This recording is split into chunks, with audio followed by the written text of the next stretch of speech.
Welcome, everybody, to the Sad Boys Mets Club. I'm Giovanni Blanco. And I'm Franklin Blanco. Here we are. This is our third episode. We're so happy to be here.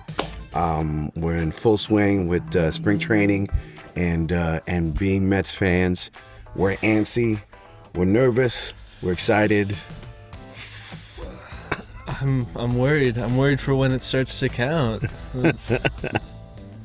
It counts now. It starts counting now. I mean, we've... I hope not.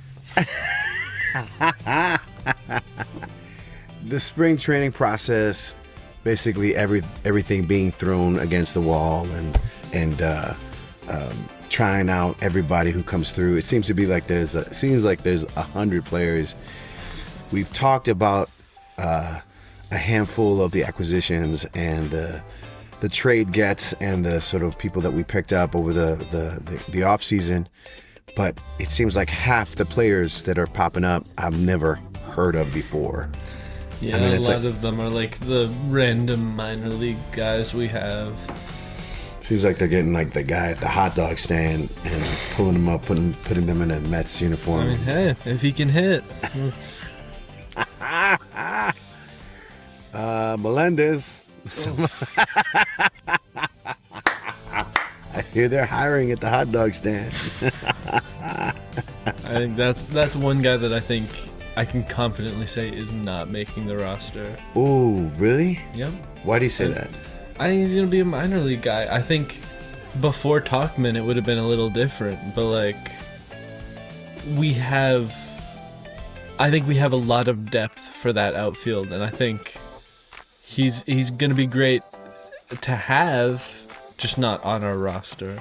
It's weird because when I saw that interview with Mendoza, Carlos Mendoza, he did mention Melendez as a possible, everyday player. I don't think that's happening. I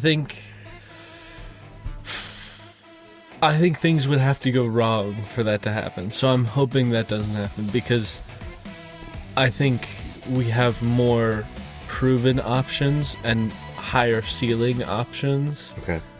And I feel like Melendez is really, I mean, he can play the game. It's just we have better options, and to be putting him out every day would mean that something happened to those options. Yeah. In my opinion.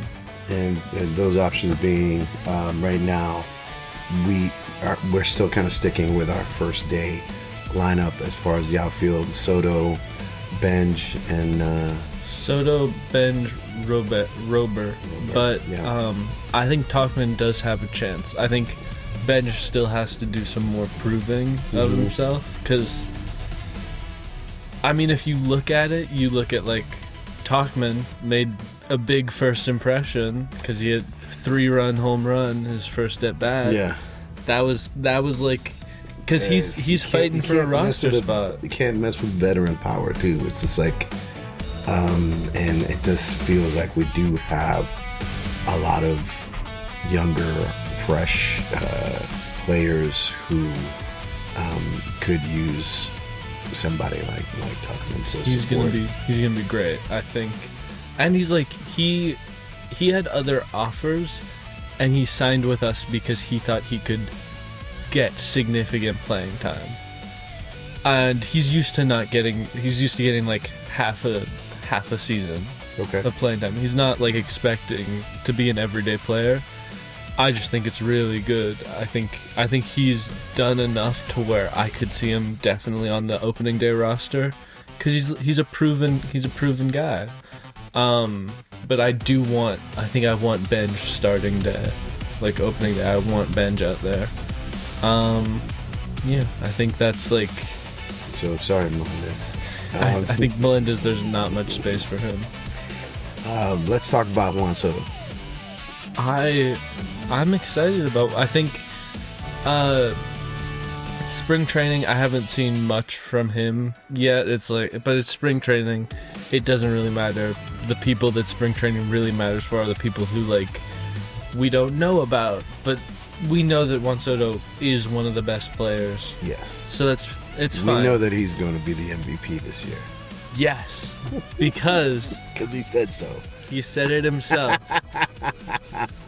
And I think there's a very real possibility of him beating Ohtani if everything goes the right way. Yeah. I think it's like there's a lot of factors that have to align, but I definitely think he could beat him.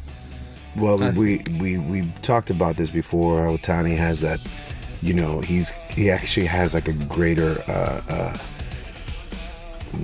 hill decline because he's doing two things: the pitching and the hit, and the regular batting and position. So I mean, that's why he's been winning the MVP. I mean, actually, not even these past few years. He's just been batting so good that he's won it. But like, that's why he was winning MVPs with the Angels, because it's such a difficult thing, and he's so good at both.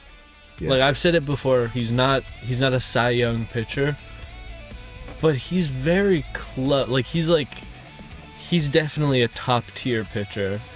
I think at least half the teams wouldn't mind having him as their like number one pitcher. And then he had a 50-50 season, so it's really impressive. But I think we've seen there's a balance to it, to where if he's batting more, he'll bat better. If he's pitching more... Did you say betting more? Batting, because no, we can't talk about the betting. We don't want to get into that. Just messing. Just playing. Let's get back to Soto and talk about the things you said. If everything aligns, if he does the things that he's supposed to do, what are the things that he's supposed to do? I mean, what are we looking for outside of the obvious with Soto? I mean, Soto's going to hit good.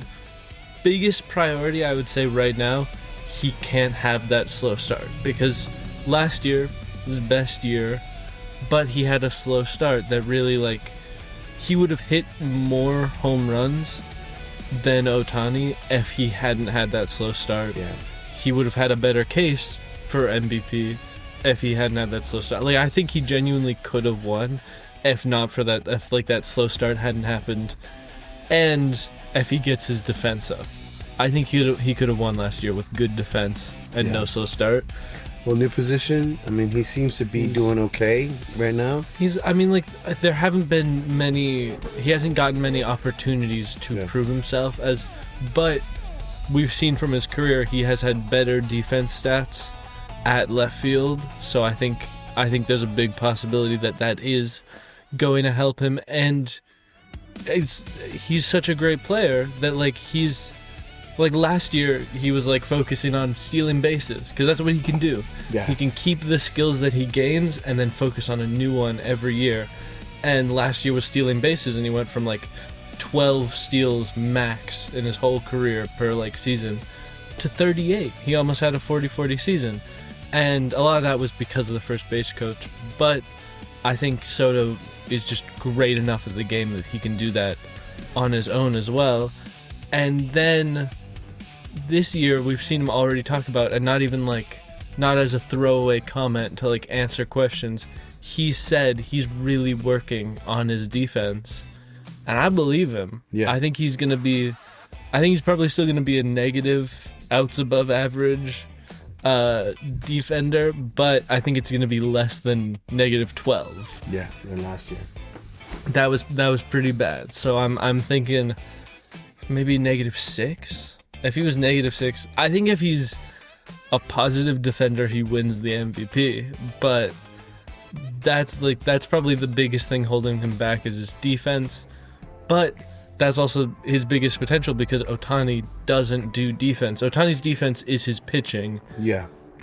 And we saw last year, after Ohtani's 50-50 season, he kind of dropped his stolen base numbers a lot. Like he wasn't focusing on that as much, which I think is in part like one of those things because he's pitching more. He shouldn't be stealing those bases. He shouldn't be jamming his fingers up against the bases. Possible injury. No, we don't want that. Yeah, so I think that's another area where Soto really has ground to gain on Ohtani and win that MVP. As long as the Mets are winning, Soto's winning. So, two things. Is it a bad time to jump into any wishes for you for this week? For this week, I don't know about for this week, but I do I have one clear wish for myself. Though I should preface by saying, a couple games ago, or like maybe it was even last spring training game, Bichette kind of proved me wrong a little. He stepped out of his zone. Get that? Like, that was clean. That was good. Yeah. Which is funny because he was kind of going back to shortstop position to make that catch. He kind of was. He definitely. And then afterwards, he talked about it. He was like, I had to ask Mauricio. Like, I had to be like, is that a thing? Because he doesn't remember that ever happening to him when he was playing shortstop. But I don't care. As long as somebody gets the ball there. That's right. So he kind of was proving me wrong, but I'm still. It's funny because all I thought was where he caught the ball, at least there was less of a chance of messing it up with the throw. Yeah, he was way closer to like that was. He could have tossed it. I feel like he's like I'm a little nervous about his reach and his sort of throw to first. I think he has a very average arm. If you look at like the stats, I'm pretty sure he's like 60th percentile arm, which could be a lot worse. But it's like 60th. It could be. It's like he's in the gray. Sounds like the red to me. Sounds like in baseball, the red is great. You want to be red is 99. He's in the gray. He's not in the black. He's in the. Trust me, we've got some guys who have very bad percentages when it comes to defense. Yeah. A 60th percentile arm could be a lot worse. One of them is an Oriole.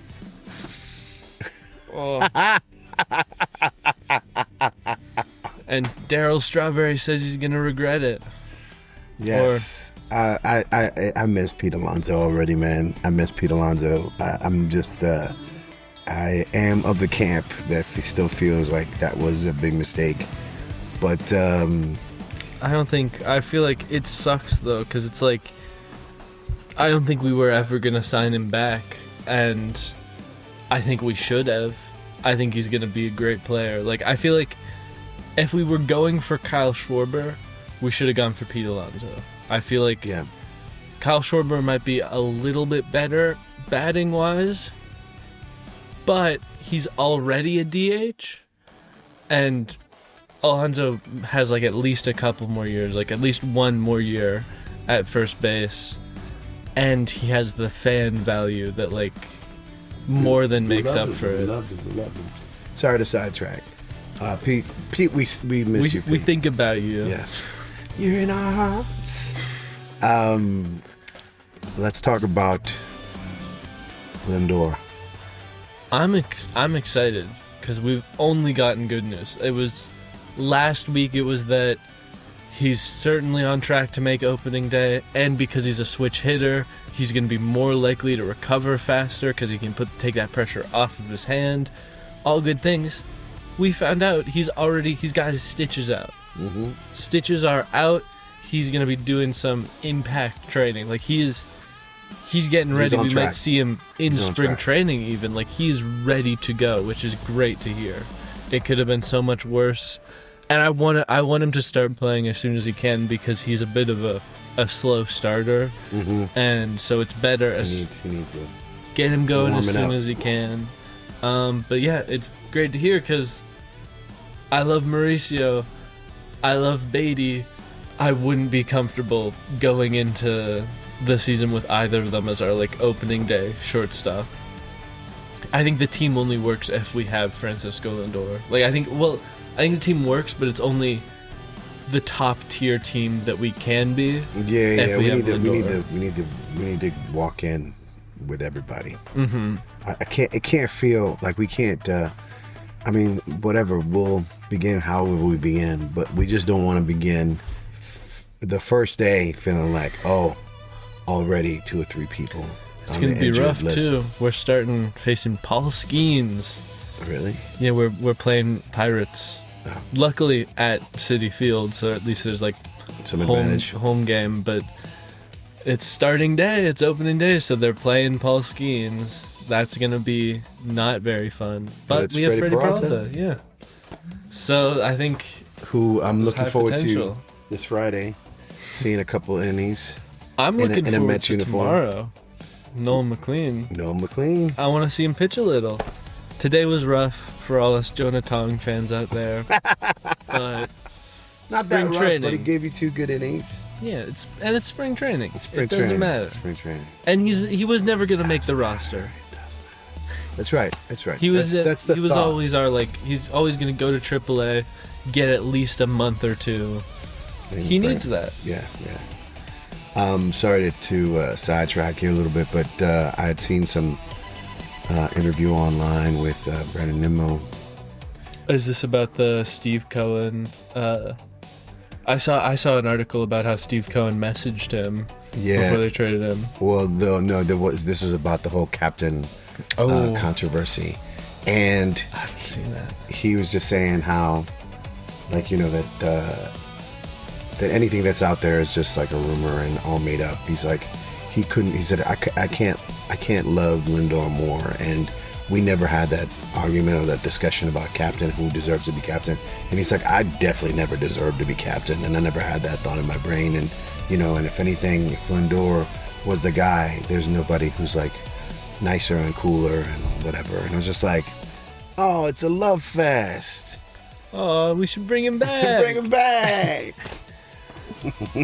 I mean, it's okay though. We have new mini Nimmo. Look, it's all about letting go of the past. It's all about releasing the former version of the Mets and starting new with this amazing new lineup. They never won, and that's something we have to remember. They were great. They didn't go all the way. They were great, but even at their best, they couldn't. I miss him. Our child of God. Our child of God.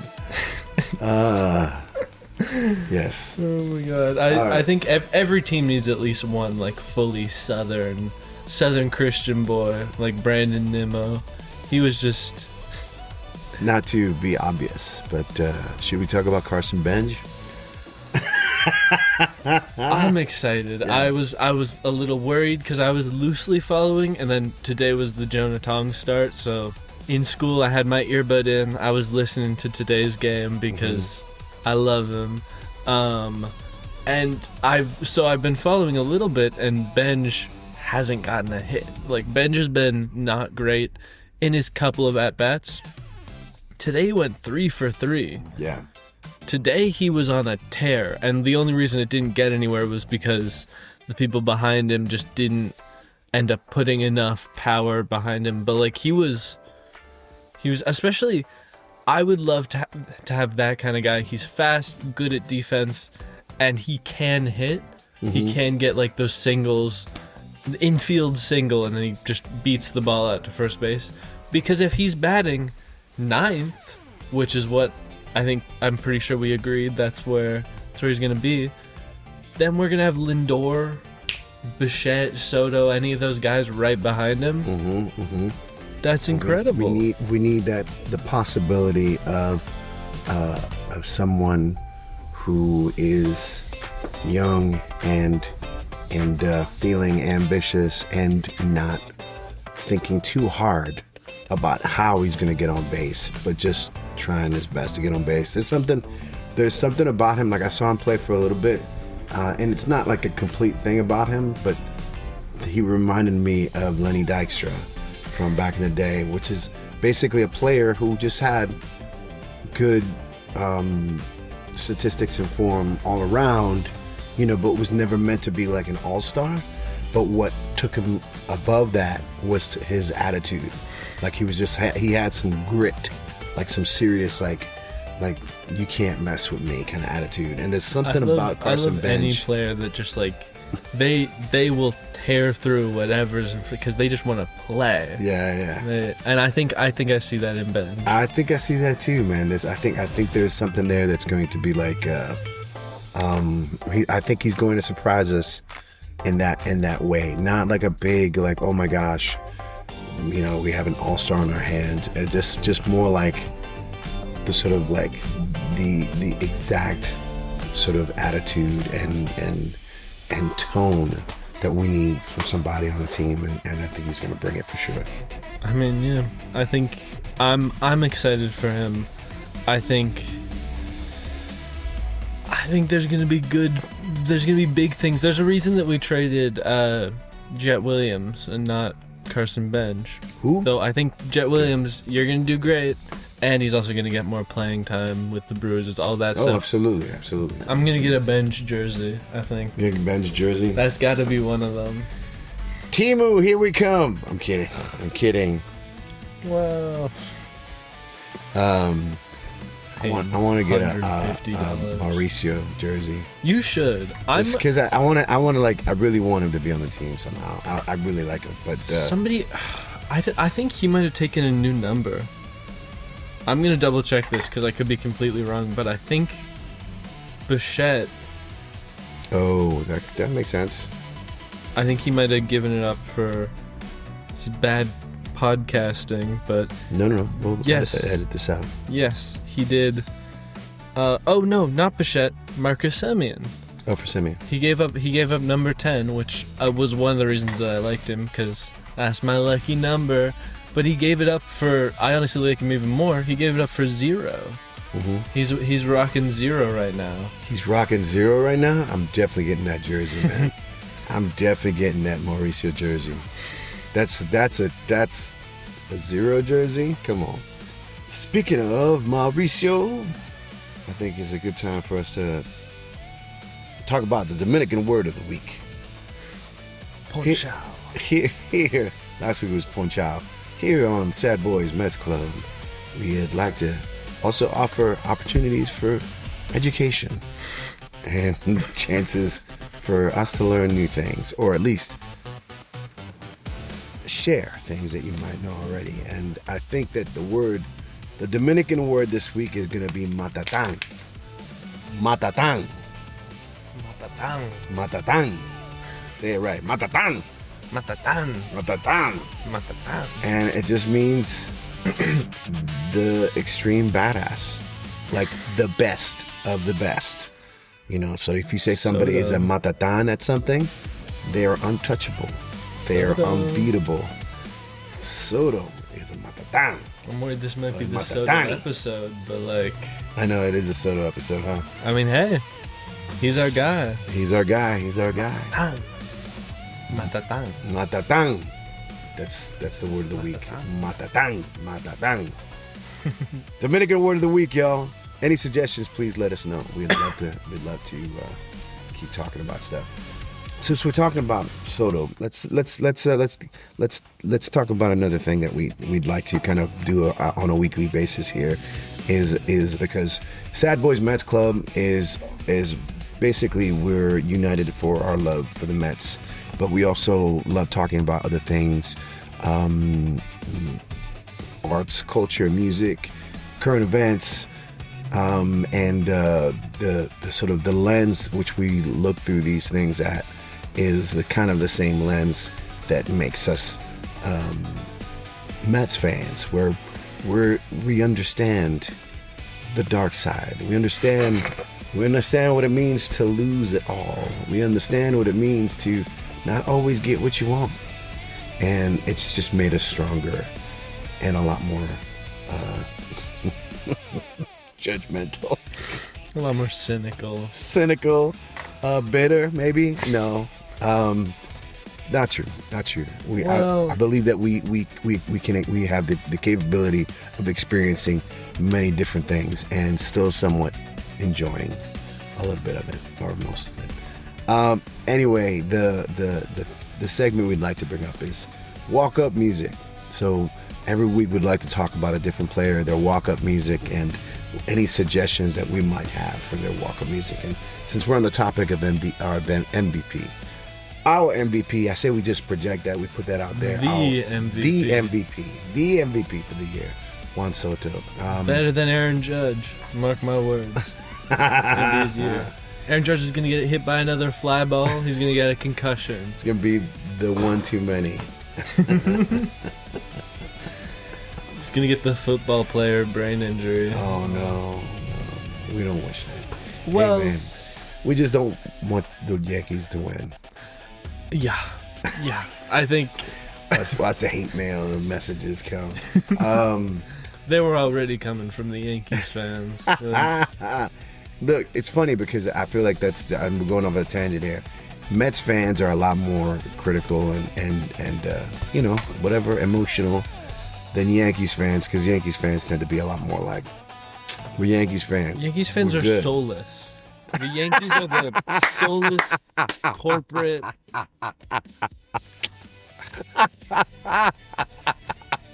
You're a Yankees fan if you're a bad person, and I'm standing by that. That's what I do when I meet somebody from New York. First thing I ask them, Mets or Yankees. That's what I base all of my judgment off of. I'm not gonna say I agree with him, but I understand where he's coming from. I don't think that we should judge people like that, but I'm definitely gonna look at you sideways if you're a Yankees fan, just for a second, really. But going back to the walk-up music, so let's talk about Juan Soto. I know that last year, he had Bad Bunny, Ayo. That was a good one. And he also had TV Off. Kendrick Lamar. I had to make sure of that. That's definite. I remember the song. I remember hearing it. I think actually when we saw them, he had that Kendrick Lamar song. That makes sense. Yeah. I believe so. We got to see him last year at Citi Field. Or was it here? No, it was at Citi Field, I think. We did go to Citi Field last year. That was a good game, too. That was honestly, I think that might have been a Nimmo game. I do remember. I think that was a Nimmo game. What do you mean a Nimmo game? I think he was the one who carried the team that day. Oh, there you go. There you go. Well then, because we were getting into God it with Child of God. Yeah, that's. I'm not religious. I'm not religious. I'm very religious. But when Child of God comes on, and Brandon Nimmo's stepping up to the plate, you gotta join in. When the Rangers come, when the Rangers come, we see them. I'll sing along. So Soto had he had Bad Bunny and he had Kendrick Lamar, and I know that he had when he was at the Yankees, Daddy Yankee. Daddy Yankee. That was I wouldn't know the song. I only knew the Bad Bunny off the top of my head. I looked this up. And he also had Empire State of Mind. Oh, New York. Concrete jungle where dreams are made of. I wish I remember the meme of that one girl who said that the wrong lyrics to that. Did you ever see that? I don't think so. What'd you say? It was like something. It wasn't Concrete Jungle where dreams are made of. It was something else. Obviously not PC. But that said, going back, what would you say? What would you suggest Juan Soto use? Like if you were Juan Soto, or if you were anybody in his camp? I mean, I think I'm gonna throw it to you first because mine's is a little unconventional. Mine is too, and it's just like mine is super corny and on the nose. But what is it? Let me hear it. So mine would be Joe Esposito, "You're the Best," and it's a song from the Karate Kid movies. That's fun. You're the best. You're the best around. No one's gonna be. That's fun. I mean, I'm so glad you know it. You said you're the best, and I was like, I think I know you were the Karate Kid. Yeah, I know that one. I mean, if he walks up to the plate and it's like you're the best around. No one's gonna be. Come on, man. Come on. I mean, he's just got to be the best. I mean, he has no choice but to be the best. That's a good one. I like that one. Mine's, I don't think you'll know it off the top of your head because mine's is very specifically in the game of backyard baseball. There's only one walk-up song that I know, and it's Pablo Sanchez, the best baseball player of all time. He's a fictional character who just has maxed out stats and everything. And my favorite thing about him is that you learn throughout the games, he only ever speaks Spanish, and all the other kids are like, that guy only speaks Spanish. And then he tells you, the player, he's like, I don't really speak Spanish. I just learned it in school. And he's such a silly little guy, and he is insanely good, and he has the most like intense walk. I'm gonna play it for you because it's like this one's less you're the best and more like it's ominous. So what is it from exactly? Backyard Baseball, the video game. He's kind of the face of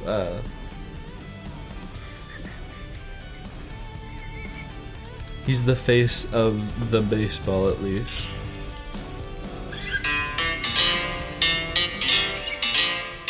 Oh, I like this.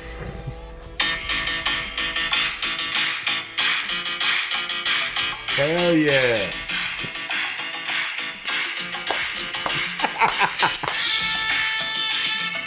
I know that's a little more Mexican than Dominican, but we can make it work. That's right. I think it's all adaptable.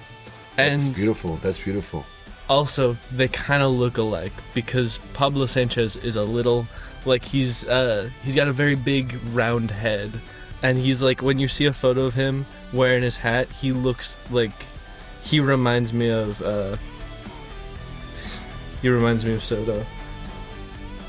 And we can put this up on screen if we want to edit it. Look at this guy. He went also he went to City Field. He does. Trust me. And he came to City Field. Oh my God. He came to City Field. Said, wait, that meme says the Mets are 4-0 since backyard baseball legend Pablo Sanchez attended a game at City Field. Pablo Sanchez. He's a Mets fan. Come back. That's awesome. I love that. Speaking of which, Mets. This is our plea every time we do it. Mets, Cohen, family, anybody in charge.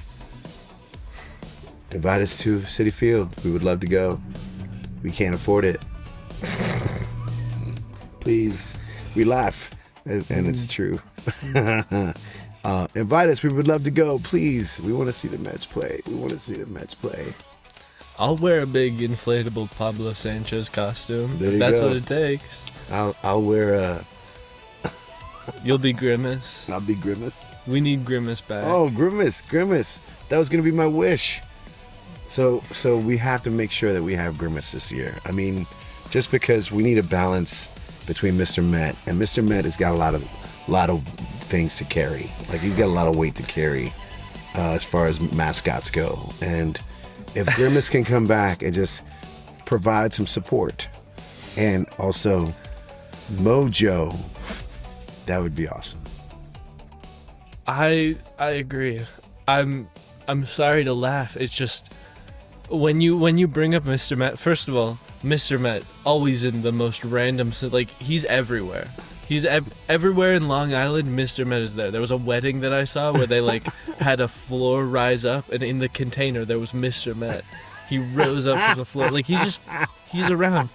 But I laugh because when I think of Mr. Met, the first thing I think of is a clip of him at a concert, and he's on the stage, and he can't see very well because he's wearing the big head, and he just walks right off, and he's doing his Mr. Met strut, no, and he falls. And he has to get back up and keep going, and it's the funniest thing because he just goes swoop, swoop, like it's not a hard fall. He just goes swoop. That I hope you've recovered. I hope you're okay, Mr. Met. That was maybe that's why we fell off. Mr. Met got injured. Oh no.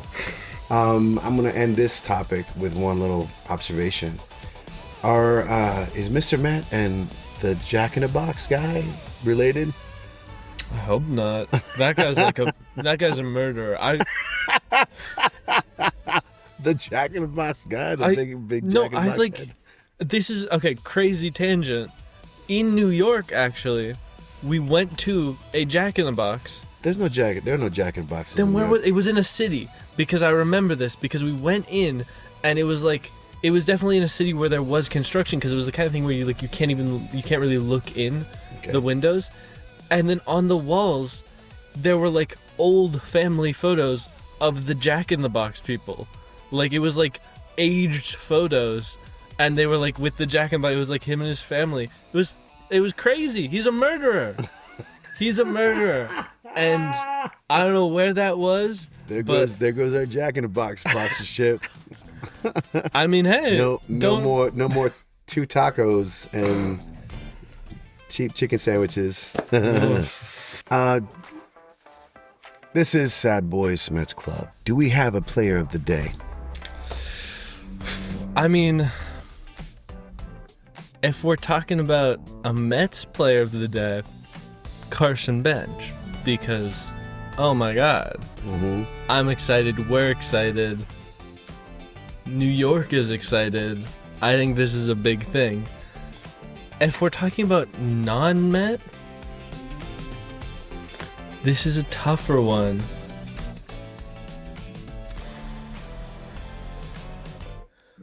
But I think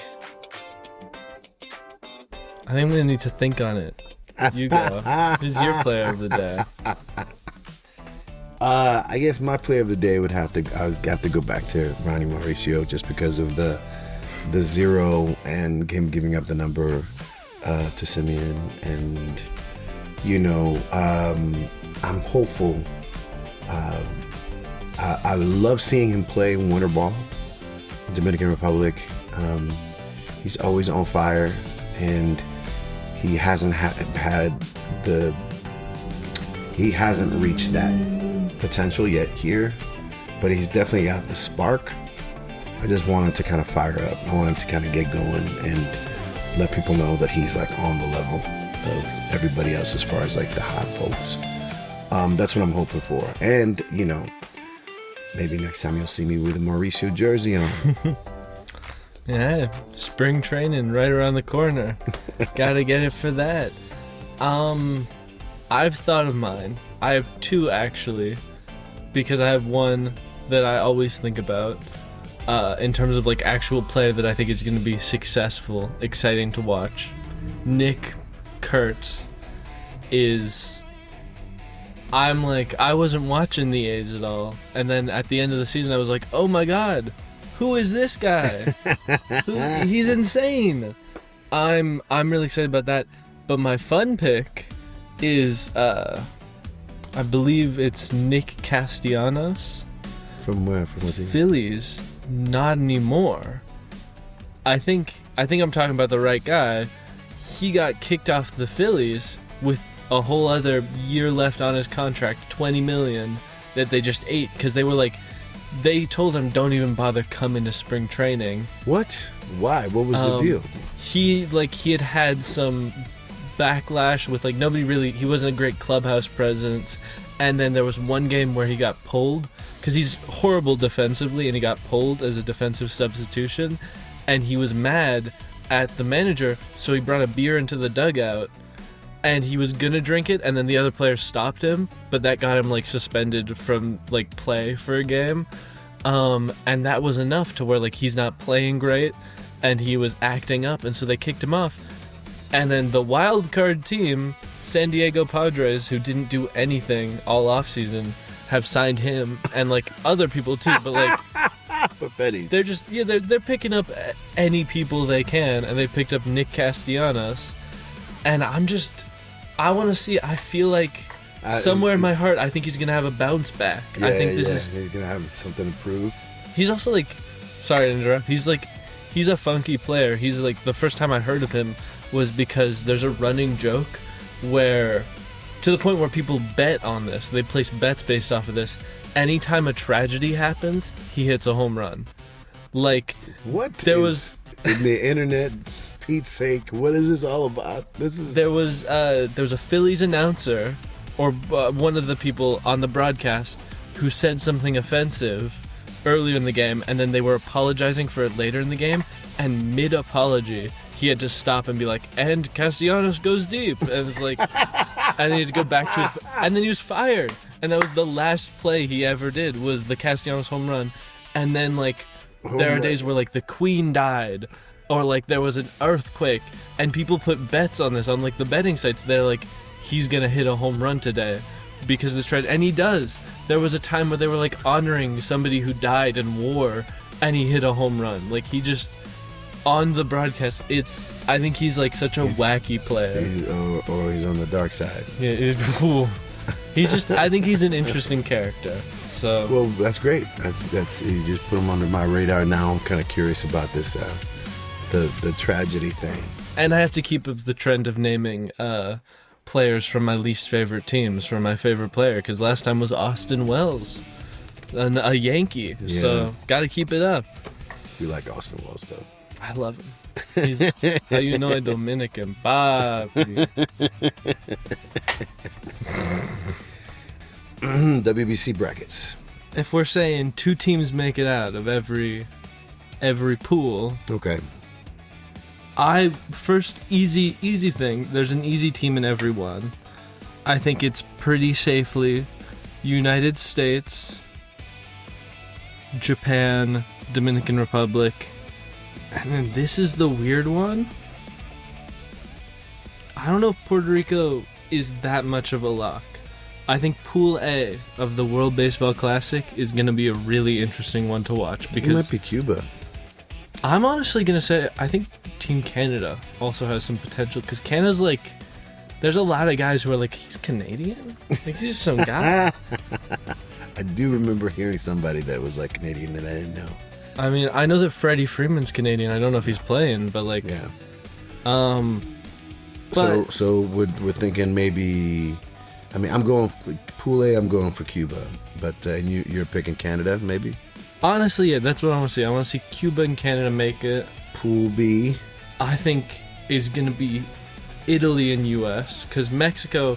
It's going to be between Mexico and Italy for that second spot, because U.S. is like U.S. insane, they're busting out all the all-stars. Yeah, this is like the first time everybody's playing. And then Pool C. I think. I want Italy to make it though. I think Mexico is a strong case, but Italy's a fun one. What's this last one? Chinese Taipei. Okay. So I want Japan. I want Czechia to make it. Really? I want Czechia to make it, because what are they doing in this? Like, they're not gonna make it, but and I then really this want crazy them to. pool, because it's Japan, Australia, Korea. Yeah, this is like, I don't think Chinese Taipei has much of a shot, because I think Chinese Taipei and Korea both don't really have a chance of winning, because we've seen examples of players from there.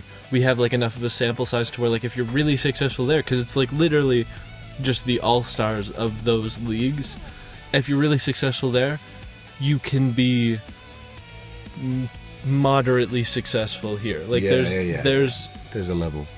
Well, there's like a ceiling. And so I think they always have a chance to surprise, but I think Czechia might surprise even more. No, what about Pool D? Pool D, where it's Venezuela, Dominican Republic, Netherlands, Israel, and Nicaragua. This is a weird one.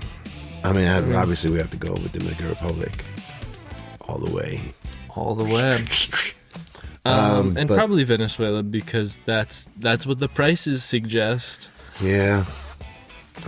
And now's a good time to say this again, to have a plea again.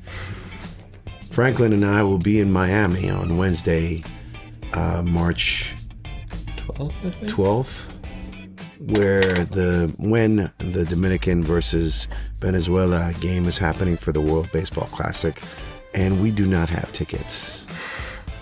And our current plan is to find a skyscraper nearby and parachute in.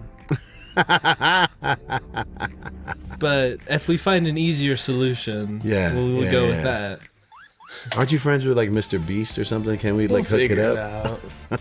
He could get us in. Hook it up, yo. Hook it up. Somebody. Well, that's what we're looking at, right? Those teams. I mean, ultimately, and then it's just what how does it finalize? So if each team, I think it's gonna be. Oh, we're falling. Okay, there we go. I think it's gonna be Dominican Republic and U.S. If we're being boring and basic. Not boring, basic, just real. Yeah, I think it's pretty cut and dry. I think Pool A and Pool B go together, and the winner of that goes to the finals in the Pool C and Pool D. So I think it's going to be U.S. and DR, because I think the DR is going to beat Japan. In a perfect world, we beat out Japan. Online betting, here we go. I mean, hey, in Florida, it's legal. I mean, yeah. I think that's my vote. But Canada gonna come real close to beating the U.S. Well, I mean, they have Aaron Judge on their team. They can't win. they have Aaron Judge in the Canada team? No, on the U.S. team. Oh, they better not win. Yeah, they're not gonna. He's a curse. It's a curse. At least it's not Britain. They got Jazz Chisholm. Jazz Chisholm. Everybody's got a player they don't like for no reason at all. That's Jazz Chisholm's mine. He's just got bad vibes. And he's a Yankee. And he's also the only good player on the Britain team, so it's kind of... it's kind of unfortunate. He's the only actual player. Yeah. It's a bunch of chimney sweepers. Oh, no. Oh, God. It's hard to say. Like, is that problematic to say?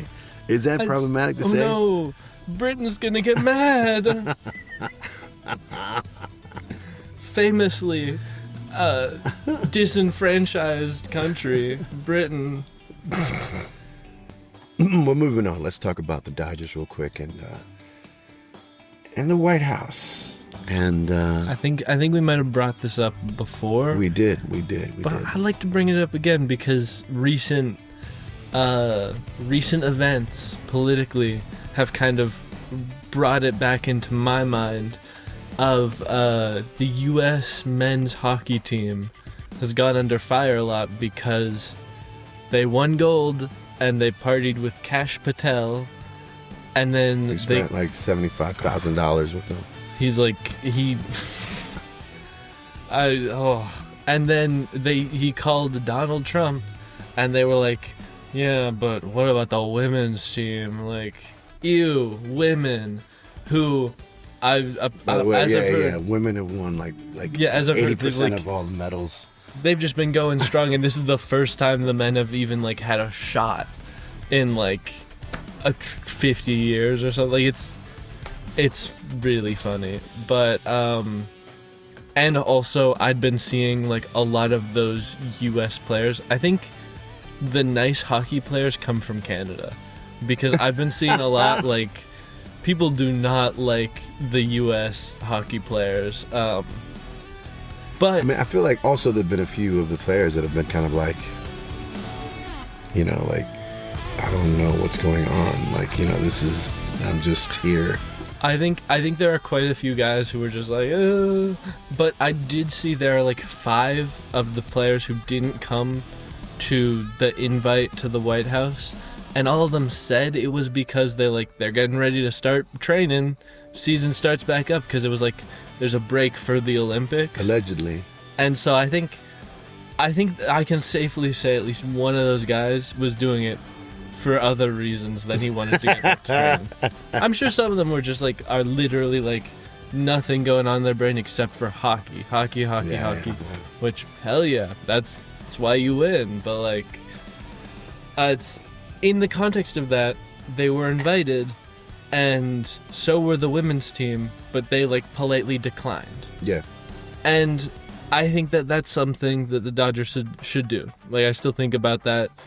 Dave Roberts said, he's like, I don't think this should be a political thing, but as we've seen a lot, and as like people keep saying, and I'll keep saying, it's a political statement to not make a political statement in the current climate, especially for a team like the Dodgers that wouldn't exist without. No, I mean, especially the fans and where we are, and the trouble that's been seen here lately, because of everything that's been happening, and I think we all know. And I think the Dodgers shouldn't go. I feel like you won. I know they're all millionaires, so they're already not on our side, except for that one guy. I love that guy. I don't remember his name, but I love that guy who didn't go. But I know they're not on our side because they're millionaires. I saw something talking about like how Michael Conforto was having such a rough time because he could have made more money with the Mets than like what he ended up doing. And if you look at it, it's like he's still gonna make like $80 million in his career. It's like okay, that's it's a different range, but you do tend to hope beyond reason that the athletes are like people you would like, which is not fair to put no, especially they might have pressure or whatever, but the thing is it's a perfect opportunity to say something without having to say something. Exactly. It's not like they have to do, they can literally just be like, yeah, I can't go. Yep. I've got hockey to think about. Yeah, I'm actually going to some hockey games, I was thinking. Women's hockey's been doing really good right now. Yeah. You know what that means, right? What does that mean? That means that Castellanos going to hit a home run. Oh my God. Anytime something bad Tomorrow, happens, spring training. Nick Castellanos is gonna hit a grand slam. I hope he does. The Padres, maybe he's the secret missing piece. He's gonna bring the Padres back. Get the magic back. Let's talk movies. Last week we kind of veered off and talked a little bit about movies, and why not keep it as a constant thing on Sad Boys Mets Club to talk about movies? You and I are very much cinephiles. We love watching movies. I'm not having a chance to watch as many movies as I'd love to, but I know you watch movies every day. I might be up to 80 so this far. year. Yeah. Oh my gosh, I'm like up to 8 this year. That's so sad for me, and I used to watch movies every day. But anyway, let's get to it. What have you seen recently that you enjoyed or didn't enjoy? I mean, I think I've got like 2 good ones, but first one was a 5-star movie for me. And it's like sometimes you watch a movie that's like so popular and like so well regarded that it's like, okay, like I wasn't surprised that this was good, but it was still really good. And for me, that was Dead Poets Society. Oh wow! Because I watched that 2 days ago because in English class we were gonna start watching it, and we actually started watching today, but I knew it was a good movie, and I didn't want it to be ruined by the environment of English class, so I just wanted to beat them to it. Or breaking it down into, like, several sessions. Yeah, it's like, because we're watching it, like, 30 minutes. It's not going to be as impactful. And so I just watched it, and it was incredible. I mean, part of it is I liked it for the same reason. I loved it for the same reason that I love Ferris Bueller, because it's such a simple message that I still like every day. I still need to hear it. Same message. Live life to the fullest. Seize the day. And I feel like I need to hear that a lot. And so I love a movie that perfectly. It's so tragic. That's such a heartbreaking movie, man. I'm like, that was so. I mean, I'll be honest. That's like probably the best way I've seen that kind of situation go down in a movie. I've never seen it like, because it is like that. Like I was watching it, I was like, no, he could have run away. He could have, and he did, and that's how it is in like real life. Like there are, when you're in that mindset, it's. I don't want to spoil it. It's just the kind of thing where they did it so perfectly. It's such a tragic thing. And of course, I mean, you don't even need to say that Robin Williams is just impeccable. He's just perfect. I didn't have a frame of reference. I think the only reason that I knew who he was because of his interactions with that monkey or that gorilla, which I loved him for that already, but I don't think I'd seen him really in like a thing where I was like, that was Robin Williams, and now I get it. Now I'm like, okay. And he's done so many other movies that are like that, where he's just done really, really deep, incredible performances.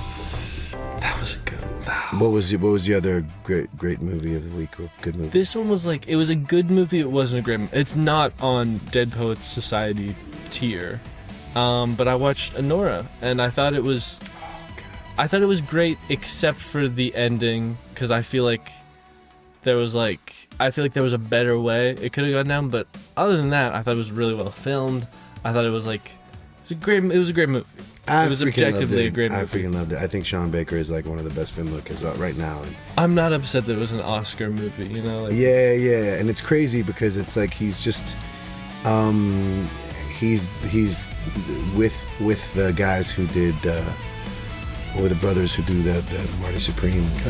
Coen Brothers. Not the Coen Brothers. No. Marty Supreme, and they did the Smashing Machine. They split up. No, I thought it was the Coen Brothers. Yeah, because it isn't. It's And I'm blanking out, but they did Good Time. They did Safdie Brothers. It's the Safdies. Okay. Yeah, Safdie Brothers. So I love their direction style as well. They're like direct descendants of John Cassavetes as far as like raw, emotional kind of tense cinema.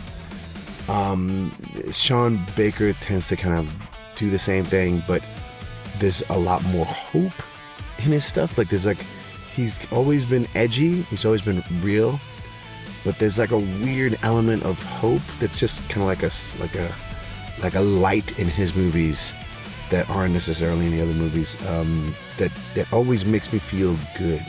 And that's the thing about that movie. That's why I love the ending, by the way, because I just feel like despite all that stuff that she was, we're all broken, and we're just all trying to find the things that like make us a little bit better, and that messed me up. But again, that movie's just the main reason to watch that movie is for that like 20-minute sequence in the middle when the whole thing is just like they kidnap her or whatever, all the stuff.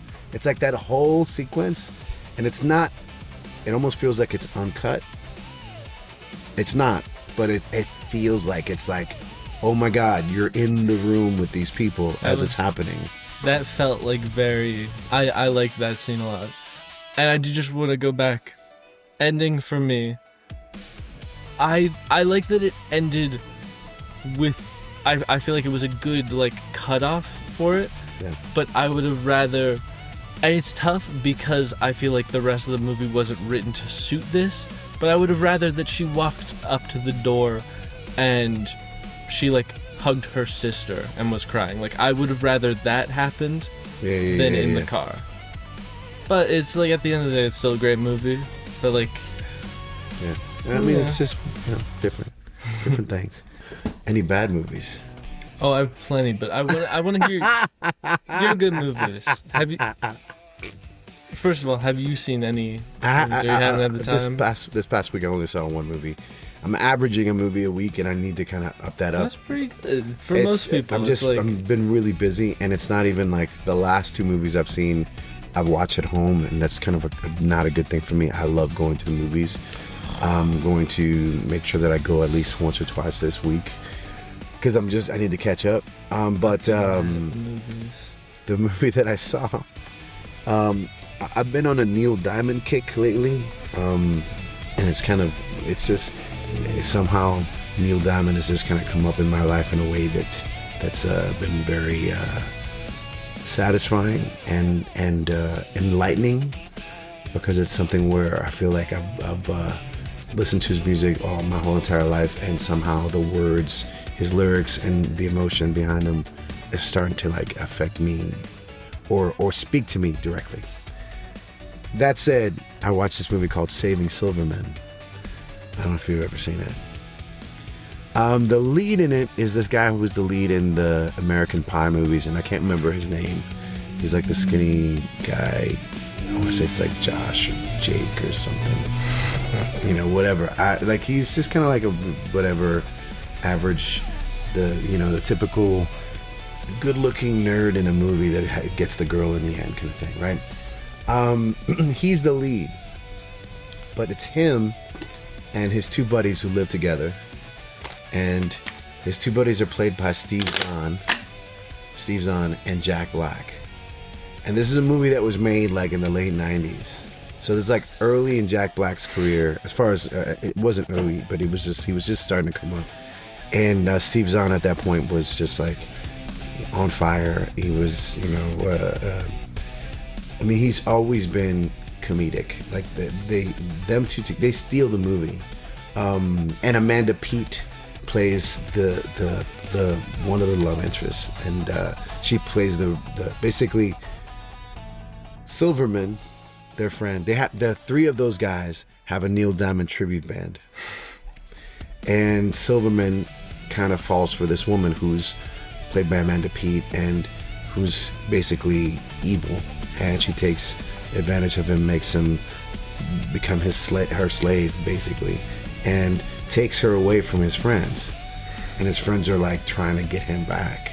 And the way that they finally decide to get fed up of trying to get him back, they decide to kidnap her and keep her away and make him think that she died, which is crazy, just so he can run into his high school sweetheart, who is his true love, who is now becoming a nun.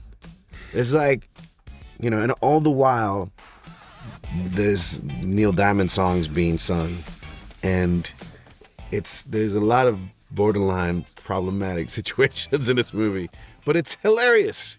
It is the funniest thing. Welcome, everyone. This is Sad Boys Mets Club. This is our second episode. I'm Giovanni Blanco. He plays himself. Before we begin, please do all the things that you need to do to keep this thing going. Finale. And it's really kind of like very sweet and very funny as hell. Funny as hell. I forgot how funny it was. And I saw share. when it came out. Share, please. We're going to just jump right in and talk about a lot of things because this is kind of almost an Silverman, you want to laugh for a me little bit because I'm a huge Mets fan. I'm just not a huge numbers fan. I don't keep track of all the people coming and going necessarily.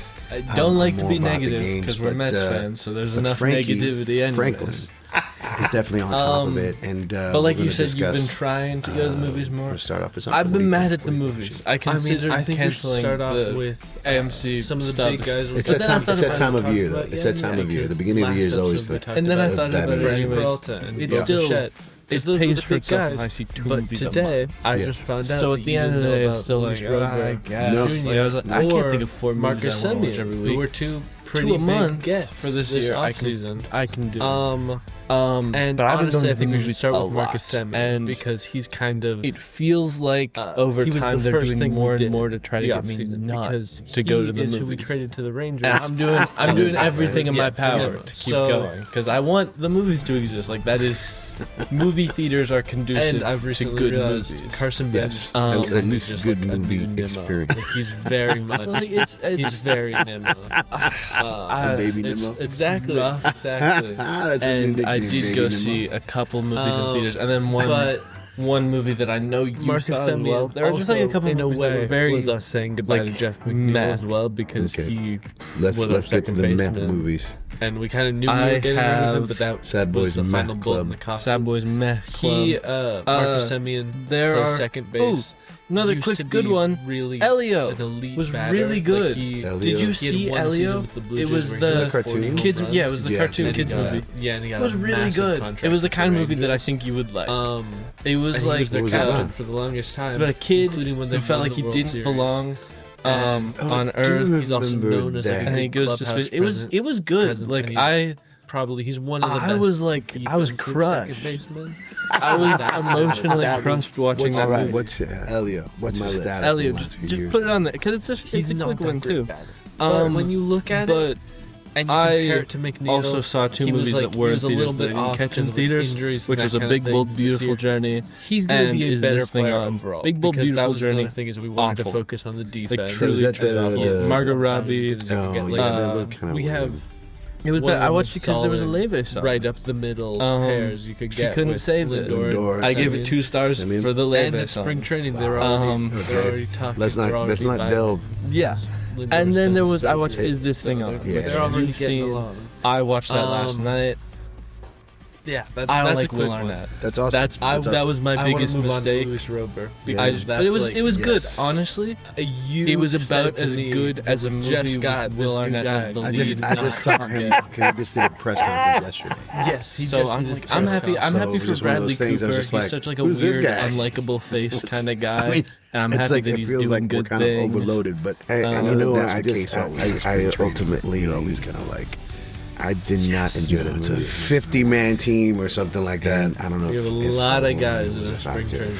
But Luis Robert I just was who we couldn't got find him for Acuna. 100% believable. So when we did that trade, I only know him as we needed somebody in Arrested the outfield, Development. and that was like Even when he's long talked Batman, about he's thing. Arrested Development. I wasn't the Like, it biggest fan of doesn't- it, but I'm kind of getting more Yeah, on it's board hard. now It's because I hard. think he has like. I thought he has everybody high was good, man. upside. I thought everybody was He's good. I mean, played especially great before, and he can play great. We've now I'm seen. blanking out her name. the woman I'm who really played the excited. wife, I think we needed a good like center fielder Dern. because She was. is he going to be I thought the she was center actually fielder? like a horde. right now he is our center in that fielder movie. because I really did. if somebody's playing somewhere else, Just it's going to be overall, Carson Benge just is the- playing right field Right, yeah, Soto's in left. because Soto moved. But yes, So we got to watch more it's- movies. I want to watch he that should Elvis be movie, our center that fielder, Baz Luhrmann But he, concert movie. normally he's not big on Here's playing a quick full list season. of movies that Like, I saw normally in things theaters happen. this week. So that we weren't do have a very lot good. of insurance in guys. I in saw the outfield. Like we Avatar, Have, Fire and we Ash. have- I mean, why are we even still Beatty, doing? I bet I Beatty can could say play. that. I met Susie Cameron. I think Beatty could I've pitch met if he him. wanted to. They're, you can stop. Do something else. I'm Go. high on Beatty, but I liked it more, and then I Robert. found out that Nick Kroll Speaking of was one of Robert, the funny voices, thing, and I my liked dad- it less. Oh, the White come Sox on. general I like Nick manager Kroll. Was so high on Acuna. Like he thought so highly of Pillion him. was just He was like, he's the awful. most They made versatile it player seem like it would be ever. like weird, He's but a a love switch story. hitter. It was just And sad. he mentioned that there he was was no a switch love. It was hitter. depressing. Like 5 different how to make a press killing. conferences. I didn't think that And one was he's going to not. be very good. It He was just, okay. like, I think he's just like a, I one keep of the wanting normal ones. him to do weird I'm things. so he did make a over bit that of a guy. fool of It's like, himself. I feel like I he's want a him to go back to weird he's a good things because he player to was have. doing It was weird just really things, funny and to then see. he went normal. But I want to And quickly when he went transition normal, into It's just another guy less that we easy got, to like him. which is Yeah. Mike Tauchman. I agree. I'm over He's him. another guy who isn't going to and play then- the full season. Good luck, have fun, but don't he's die. very which was solid when he does. very high And highs he's and just very gonna be low great lows. to have his outfield Oh, insurance. I'm gonna have to He's watch be on that. our That's on roster. my list you of should watch watching. it. And I mean, You already I'm told going me to that. say Definitely Alvarez watch is going to be playing all Even season. Exactly, it's just review, good to I have think it's another gonna guy in be the good for outfield. year. And their I teammates. have no doubt. I think you'll gets love it's wacky and it has the guy from Ant-Man, Says something a little the too fast country. talking guy.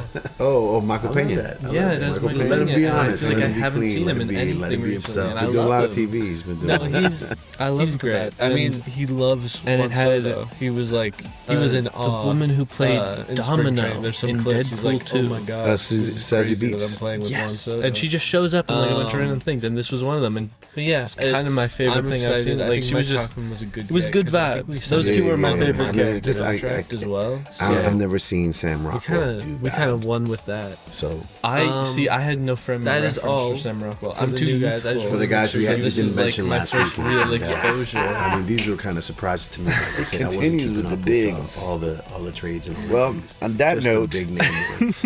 I don't want to get hurt But, anymore.